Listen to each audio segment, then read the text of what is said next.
You've planned your team's work for the next few quarters, carefully considering each person's strengths and what you all need to accomplish. Then it happens. Someone gives notice. Now what? I'm Suzanne Alnagar, executive coach and founder of Vantage Shift. I empower leaders to transform from reactive to strategic, to lead with confidence and clarity, and to amplify their impact. In this video, we'll cover 3 common ways that team composition can change when people join the team, when people leave the team, and when people change roles. You'll learn what happens on your team with each change and how to lead your team through the change so everyone thrives. First, let's look at when people join the team. So what does this change entail? Onboarding is arguably one of the most important parts of your role, both in designing the process and in helping new team members acclimate to the team and the organization. Whether the new members are coming from another team in the company or from maybe outside the organization, new team members bring fresh perspectives,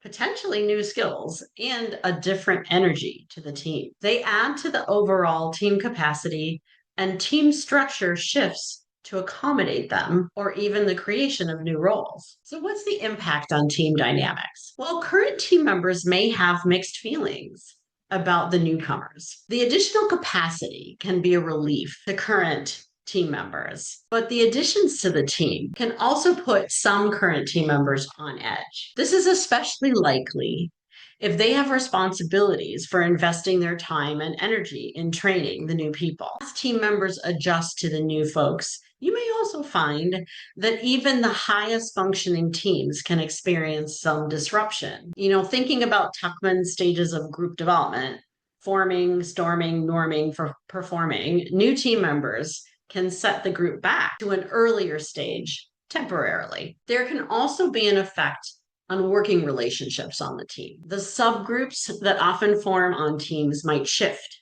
and they could also become a point of friction if existing team members are unwilling to adjust. This affects communication patterns and potentially how quickly work is completed. So what can you do to lead your team to success? Start by developing a structured onboarding process. Enlist the aid of your team members to form a typical onboarding schedule with clear participants and milestones. Assign an onboarding buddy to answer questions that come up between manager and employee one-on-one. Next, proactively work to integrate the new people into the team. Show your excitement for the people joining and make introductions. Hold an icebreaker during a team meeting so the team members can get to know each other and get to know the new person. Check in regularly, both with the new hire to ensure they have the resources they need to learn, and with your current employees. This will help you gauge when the new folks are ready to take on projects on their own.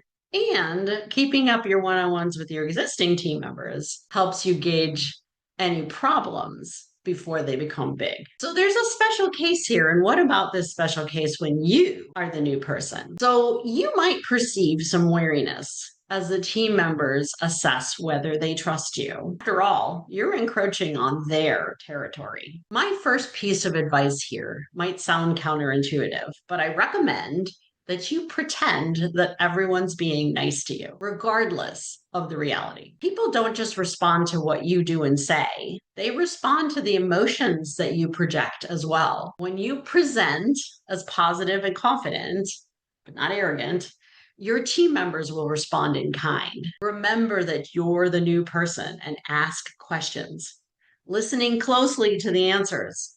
Solicit team members' ideas for process improvements, for redesigning workflows, and how you collectively can provide a better customer experience. Make sure to do this in both team meetings and in one-on-one, as some team members like the discussion and others prefer to think in a more quiet setting. You were hired for your skills and experience, so share your expertise. Help your team identify what's going well and the gaps. It's very likely that your team members will need to learn how to do something that you're good at. Teach them so they can build build their skills. Secondly, let's look at when people leave the team. So what does this change entail? People leaving can be the result of voluntary or involuntary departures. When you lose a team member, their knowledge and expertise goes right out the door with them. You will also have to redistribute the work among remaining team members. So what's the impact on team dynamics? Well, when a team member resigns, other team members might feel a sense of loss, maybe even envy,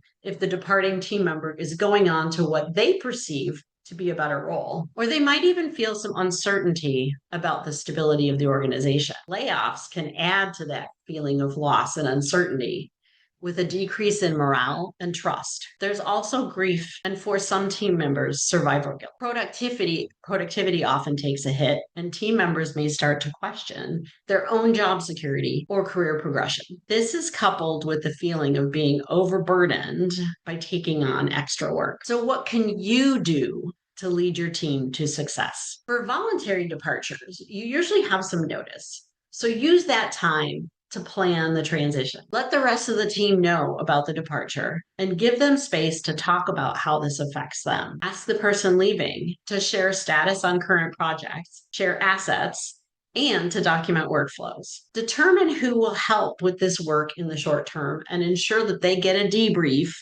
and instructions from the departing employee. Send the departing colleague off on a high note. Celebrate their accomplishments and contributions to the team in a friendly space where other team members can say goodbye. This will give everyone closure and help them focus forward. For involuntary departures, you will really need to acknowledge the loss.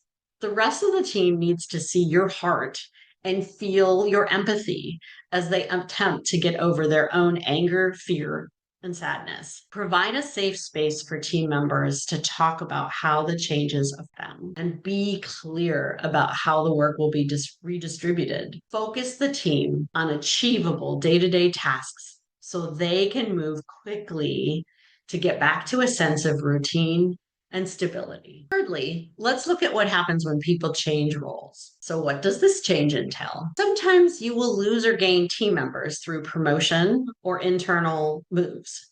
Your team may also experience the shifts that result from a reorg, which can change the nature of their roles and even reporting lines. So what's the impact here on team dynamic? Well, even positive changes can create some uncertainty about workflows and expectations. Power dynamics shift when colleagues become managers or vice versa, and team members must adjust to new collaboration patterns. Restructuring can cause a lot of anxiety. There can be worry over whether their jobs will still exist tomorrow, and attention can wander if team members become convinced that the organization isn't stable. Role changes require learning new skills, which can be exciting or off-putting depending upon the individual, and they require establishing new working relationships. So what can you do to lead your team to success? First, provide clarity. Clearly define new role parameters and responsibilities. Define new expectations and goals. Put the changes in context. Explain both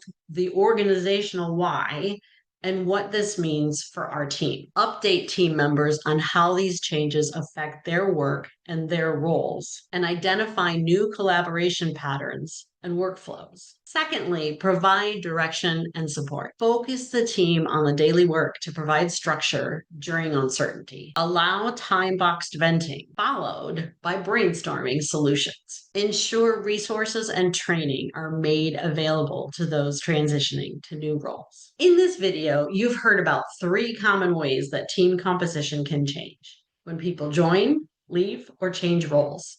And we've discussed the nature of the changes, the impact on team dynamics, and how to lead your team so they thrive. What would you like to do with this information? If you're ready to accelerate your journey, I'd love to support you. Book a free discovery call at vantageshiftcoaching.com. I'm Suzanne Almagar, helping you become the capable leader who ensures their team succeeds through change.